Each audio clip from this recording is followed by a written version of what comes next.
수도권 올해 가장 많이 올랐다는 지역 가보면은 어디냐?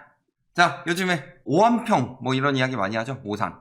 자, 오산 평택 안성의 공통점은 뭘까요? 경기도 외곽이다. GTX 유치 전. GTX 유치 전이면 GTX가 유치된 게 아니에요. 유치 열기. 그러면서 보면은 갑자기 뭐 2억이 뛰었다. 연장 검토를 적극 요청하고 있다. 요청하면 돼요.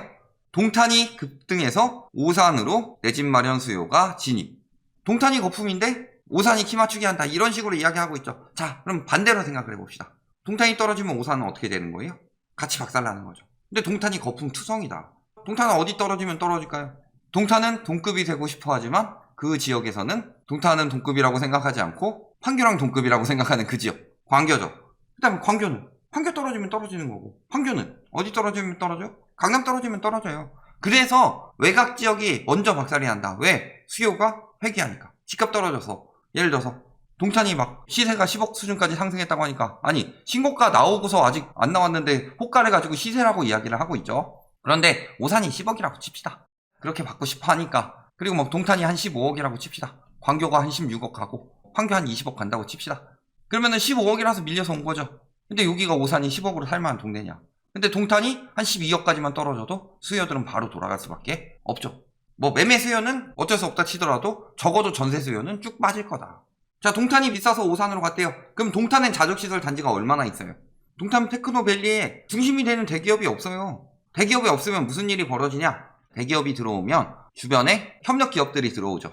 근데 이 대기업은 한번 들어오면 웬만하면 빠지지 않기 때문에 이 협력 기업들도 바뀔지언정 계속 들어온다. 이런 역할을 해주는데, 그러면은 저기 구덕의 삼성전자 거기는요? 그거는 거기서 생산 라인을 만든 거니까 주변에 들어올 만한 게 별로 없습니다. 근데 여기 같은 경우는 이렇게 돼야 되는데 동탄 테크노밸리는 그게 별로 없다. 크기는 엄청나게 넓은데. SRT GTX로 강남 출퇴근하기 좋아요. 서울이 더 좋아요. 서울은 더 싸게 갈 수 있어요. 환승도 편하고. 그러면은 동탄에서 밀려서 오산을 갔다라면은 동탄의 장점은 테크노밸리가 엄청나게 잘 발달돼서가 아니라 SRT GTX 지금 이야기하고 있는 거죠. GTX 사실 별로고 아직 가려면 한참 멀었고 그 노선으로 SRT 다니는 거 요걸로 서울 출퇴근 강남 출퇴근 용이하다 이런 얘기를 하고 싶은가 본데, 그러면 오산에 살면은 여기까지 가서 그거 타야 돼요? 오산까지 밀릴 이유가 있어요? 아니에요. 저거 오산에서 밀려서 올라간 게 아니라 저거 다 투기꾼들이 올리고 있는 거다. 실수요가 몰려서 집값이 올라가는데 40% 오르는 게 말이 되냐. 그래서 보면은 지난해 말보다 40.73% 올랐다. 자, KB 지수 같은 경우는 호가 반영 많이 되고 감정원 지수마저도 정확한 수치는 아니다. 예를 들어서 지금 하락거래 비중이 엄청나게 높아졌는데 불구하고 아직도 상승폭이 더 올라가고 있다는 거. 굉장히 중개사들한테 휘둘리고 있는 거죠. 모든 단지에 대해서 정확히 측정하는 그런 것들이 갖춰져 있는 게 아니라 중개사한테 전화해서 핵심 단지들 몇 개 뽑아서 그런 식으로 진행하니까. 그래서 오산에서 몇 개 뽑힌 단지들이 많이 호가를 올렸다. 이렇게 보시는 게 맞겠죠. 그래서 보면 어때요? 지금 상승폭이 이렇게 되고 있대요. 전세 가격은 따라가지도 못하고 있고 많이 올랐음에도. 그런데 뭐라 그래요? 돌연 급랭했다. 급랭 이유는 뭐다? 대출 규제 강화. 근데 대출 규제 강화됐는데 강화된 이유는 첫 번째, DSR 같은 경우는 집값이 엄청 오르지 않는 이상은 DSR 적용이 안 된다. 10억 시세 나오고 있다느니 신고가는 7억 4,500에서 끝난 거고 그 단지도 굉장히 높게 잡은 단지다. 나머지 단지들 보면 그렇지도 않죠. 그렇다면은 소득 대비로 해서 DSR 적용 들어가는 거는 진짜 고가 아파트들 질비한 지역이고 LTV는 살짝 풀어졌죠. 그러면은 오히려 그걸 노려서 들어갔다. 그리고 오산 같은 경우는 외곽이기 때문에 1억 미만 갭투기 들어가기도 굉장히 용이하다. 사실 집값 오른다는 지역들 다 가보면은 뭐예요? 경기도 외곽 쪽이 많이 오르는 이유 뭐예요? 1억 미만 갭투기. 1억짜리가 1억 4천 되면 40% 오른 거잖아요. 그러니까 그런 데가 거래가 많이 될수록 지수가 쭉쭉 올라가는 것처럼 느껴진다. 자, 보면 매매 거래량 보면 어때요? 전반적으로 외지인 매매 거래량. 외지인들도 이때 들어가서 사다가 지금 한풀 꺾였죠. 그리고 법인들 쭉 들어갔다가 법인 규제 들어가서 쭉 팔고, 그러면서 12월에 이거 늘어난 거는 명의 변경이죠. 그 다음에 법인들이 계속 팔고 있다. 조금씩. 그런 상황이죠.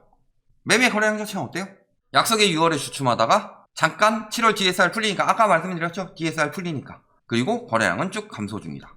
그리고 40% 넘게 올랐다는데 9월, 10월 지금 매매 거래량 봤을 때 168건 중에서 오른 게 43.4%고 떨어진 게 56.5%다. 그럼 0.1%는 어디 갔냐? 0.1% 이쪽에다 붙여준다고 칩시다. 둘 다 애매하니까. 그래봤자 올라간 것보다 떨어진 게 더 많다. 올라간 게 73건이고 떨어진 게 95건이다. 근데 계속 오르고 있대요. 이런 데가 많이 올랐죠.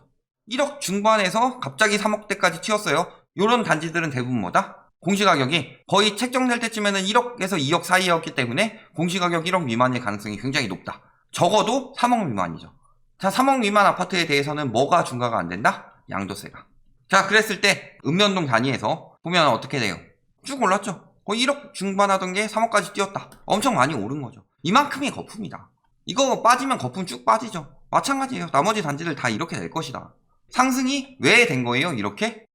아, 여기 규제한다. 절로 가자. 여기 규제한다. 절로 가자. 여기 규제한다. 절로 가자. 이런 식으로 하고 있는 거죠. 다 그리고 쭉 거래되다가 거래량이 전반적으로 줄고 있고 가격도 소폭 떨어지는 곳도 나오고 있고 이런 상황이죠. 자, 전세랑 비교해 봅시다. 전세가 오르다 멈췄어요. 실질적으로 지금 전세시장 굉장히 왜곡된 시장이죠. 그런데 전세가 멈추면서 갭이 벌어지기 시작했다. 전세가율이 40% 나오려면은 한 강남 같은 데 가야 전세가율 40% 나오는 거예요. 왜? 집값 너무 뛰어났으니까. 근데 전세값은 도저히 그렇게 못 따라가는 거죠. 그런데 3억대 아파트가 전세가율이 40%가 나왔다는 거예요. 누가 사겠어요, 저걸? 이런데 전세가 끌어올리고 있는데 한계가 있죠. 그래도 갭이 벌써 1억이 넘어갔다. 1억 주고 오상 갭투기 들어갈 거예요? 1억 가지고 돈 벌 수 있는 방법이 훨씬 더 많다. 다른데 4, 5, 6이 가봅시다. 자, 매매가만 올라가는 단지가 있고 전세가 같이 끌어올리는 단지가 있는데 웬만하면 전세가가 매매가 못 따라가고 있고 전세 거품은 저금리 때문에 생긴다. 저금리 플러스 대출. 왜? 전세자금 대출 규제가 없으니까 80% 대출 받고 여기다가 20% 신용대출 받아도 같은 가격 월세보다 훨씬 더 저렴하게 나온다. 가격이. 그러니까 언제부터 전세가가 쭉쭉 올랐다? 임대차 3법 때문에 작년 8월부터 오른 게 아니라 작년 5월 금리 인하가 연속으로 이루어지면서 0.5%포인트까지 기준금리가 떨어진 5월부터 올랐다. 근데 갑자기 이렇게 치고 올라간다는 건 여기서 뭐가 들어갔다는 거다? 대출 유동성. 근데 지금 전세자금 대출 굉장히 막는다고 하고 있죠. 또 전반적으로 은행권에서 대출이 안 나온다. 그러니까 따라가지 못할 수밖에 없는 거죠. 갭은 벌어져. 그러면은 자, 갭투기 왜 한다고 그랬어요? 소액으로 가능하고 높은 수익률. 이 두 가지가 갭투기의 장점인데 갭 얼마예요 지금? 요거는 완전히 공시가격 1억 미만 아파트고 요런 것들 갭 얼마예요? 1억 2억 넘어가죠. 소액이 불가하다. 그리고 요런 것 자체도 뭐예요? 1억 미만 아파트도 조만간 작살난다. 가격 높여가지고 샀고 전세가도 갭 줄이기 위해서 하는 거지. 사실상 예를 들어서 2천만원짜리 사가지고 2천만원 벌 때는 수익률 100%인데 2천만원 올려서 팔면 4천만원짜리 사가지고 2천만원 올려서 팔면 수익률이 50%로 줄어요. 갭이 6천만원이면 수익률이 33.3%로 줄죠. 그래서 갭투기는 갭이 벌어지기 시작하면은 투기꾼들이 안 들어간다. 근데 모르는 사람들이 낚이는 거예요. 그러니까 지금 1억 미만 아파트들은 다 털고 나오는 건데 그거 물리는 거라고 지금. 거기다가 공시가격 1억 미만 아파트들 저렇게 띄우면 내년 3월에 공시가격 어떻게 책정되겠어요? 안 팔리는 거예요. 그 다음에는 양도세 중과되니까. 매물 어때요? 이런 식으로 띄우면서 매물 쭉 늘어나고 있죠. 이제 파는 사람이 더 많이 늘어나고 있다. 아까 갭투기 많이 들어가니까 계속 늘어나고 있죠. 자, 전세, 월세, 매매가 동시에 늘어나고 있다는 건 수요가 줄고 있다는 소리예요. 실수요가. 근데 무슨 동탄에서 흘러 들어와요? 통탄할 노릇이지. 입주는 오히려 지금이 가장 적고 앞으로 계속 늘어날 수밖에 없어요. 내후년, 내내후년. 그러면은 두 가지예요. 단타 들어가든가. 근데 2023년부터는 절대 안 팔리죠. 왜? 서울부터가 물량 폭발인데. 그러면 서울 물량 폭발하면은 서울도 영향을 받지만 나중에 정말 작살나는 쪽은 어느 쪽이다? 경기도 외곽. 그래서 경고하는 지역들 많잖아요. 예를 들어 파주라든가 김포라든가 인천도 그렇고 안성, 평택, 오산, 화성 이런 지역들 다 위험하다.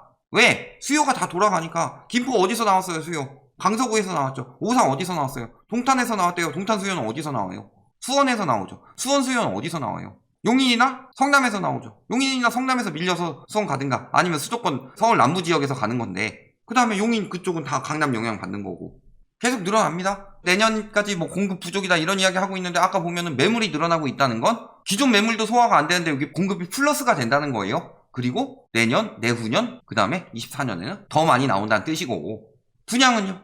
역대급이죠. 9, 10, 11월 없고 12월까지만 해도 분양이 얼마나 나와요? 근 한 3,000세대 나오죠. 아까 입주 다시 가볼까요? 자, 입주 2,000세대 나와도 엄청 많이 나오는 건데 분양만 3,000세대다. 무슨 소리예요?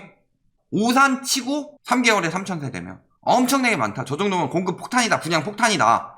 그러니까 분양 폭탄 앞두고 집값 띄운 거다. 오산 왜 그렇게 계속 뛰었을까요? 분양 폭탄인데다가 규제지역 엔간히 벗어났죠. 그 다음에 1억 미만 갭 투기 들어가기 좋죠. 가격 띄우기 좋죠. 갭 작았으니까. 그래서 저 사람들 물려서 가격 띄우는 동안에 분양가는 올렸지만 시세 보세요 저렴합니다 해서 완판하고 비싸게 팔아먹고 빠지려고. 결론, 지금 거래 멈췄고 또 뭐예요? 지금 매물 급증하고 있죠. 이럼에도 불구하고 오산이 계속 오를 것이다, 큰 오산이다, 이렇게 생각하시면 되겠습니다.